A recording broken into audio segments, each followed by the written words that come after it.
The Song of Hiawatha by Henry Wadsworth Longfellow. Section 20. The Famine. Oh, the long and dreary winter! Oh, the cold and cruel winter! Ever thicker, thicker, thicker froze the ice on lake and river. Ever deeper, deeper, deeper fell the snow o'er all the landscape, fell the covering snow, and drifted through the forest round the village. Hardly from his buried wigwam could the hunter force a passage. With his mittens and his snowshoes vainly walked he through the forest, sought for bird or beast and found none, saw no track of deer or rabbit, in the snow beheld no footprints, in the ghastly gleaming forest fell, and could not rise from weakness, perished there from cold and hunger. Oh, the famine and the fever! Oh, the wasting of the famine! Oh, the blasting of the fever! Oh, the wailing of the children! Oh, the anguish of the women! All the earth was sick and famished. Hungry was the air around them, hungry was the sky above them, and the hungry stars in heaven, like the eyes of wolves, glared at them. Into Hiawatha's wigwam came two other guests, as silent as the ghosts were, and as gloomy, waited not to be invited, did not parley at the doorway, sat there without word of welcome in the seat of Laughing Water, looked with haggard eyes and hollow at the face of Laughing Water, and the foremost said, "Behold me, I am Famine Bukadawin," and the other said, "Behold me, I am Fever Ahkosewin." And the lovely Minnehaha shuddered as they looked upon her, shuddered at the words they uttered, lay down on her bed in silence, hid her face, but made no answer, lay there trembling, freezing, burning, at the looks they cast upon her, at the fearful words they uttered. Forth into the empty forest rushed the maddened Hiawatha. In his heart was deadly sorrow, in his face a stony firmness. On his brow the sweat of anguish started, but it froze and fell not. Wrapped in furs and armed for hunting, with his mighty bow of ash tree, with his quiver full of arrows, with his mittens Minjekahwun, into the vast and vacant forest on his snowshoes strode he forward. "Gitche Manito the Mighty!" cried he, with his face uplifted, in that bitter hour of anguish.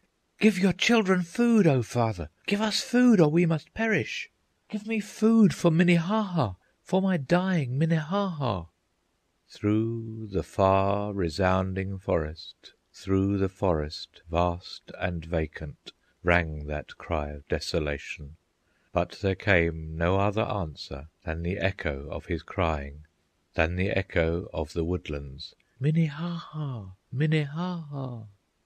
All day long roved Hiawatha in that melancholy forest, through the shadow of whose thickets, in the pleasant days of summer, of that ne'er forgotten summer, he had brought his young wife homeward from the land of the Dacotahs, when the birds sang in the thickets, and the streamlets laughed and glistened, and the air was full of fragrance, and the lovely Laughing Water said with voice that did not tremble, "I will follow you, my husband."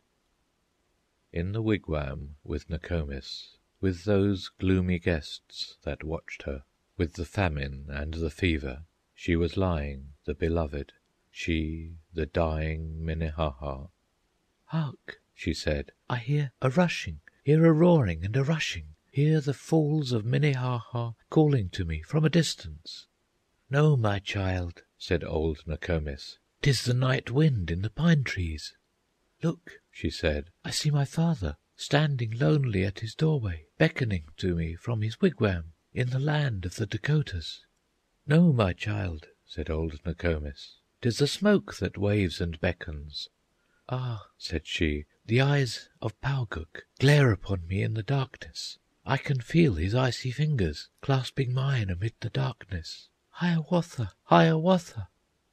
And the desolate Hiawatha, far away amid the forest, miles away among the mountains, heard that sudden cry of anguish, heard the voice of Minnehaha calling to him in the darkness, "Hiawatha! Hiawatha!" Over snowfields waste and pathless, under snow-encumbered branches, homeward hurried Hiawatha, empty-handed, heavy-hearted. Heard Nokomis moaning, wailing, "Wahonowin, Wahonowin! Would that I had perished for you! Would that I were dead as you are! Wahonowin, Wahonowin!"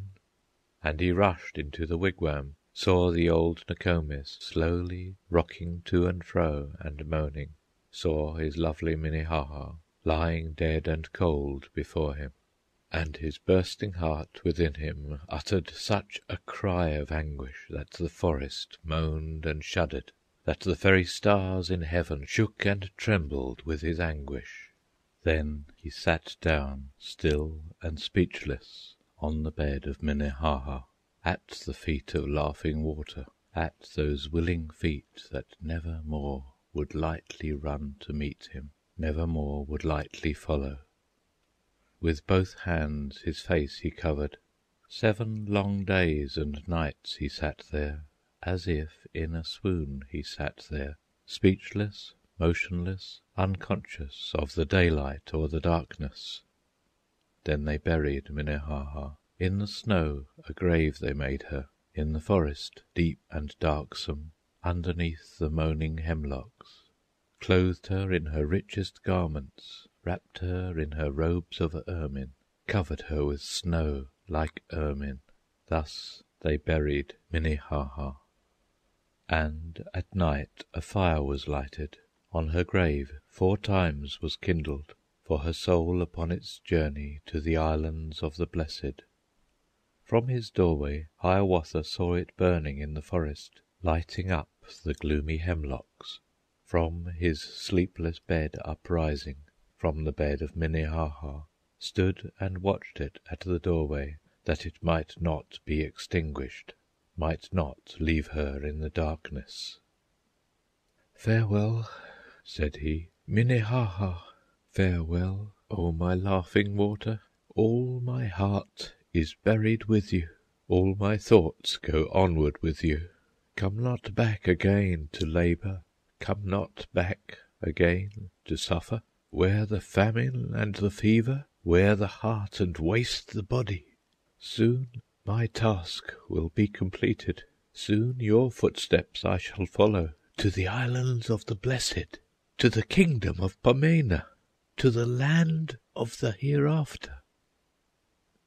End of section 20.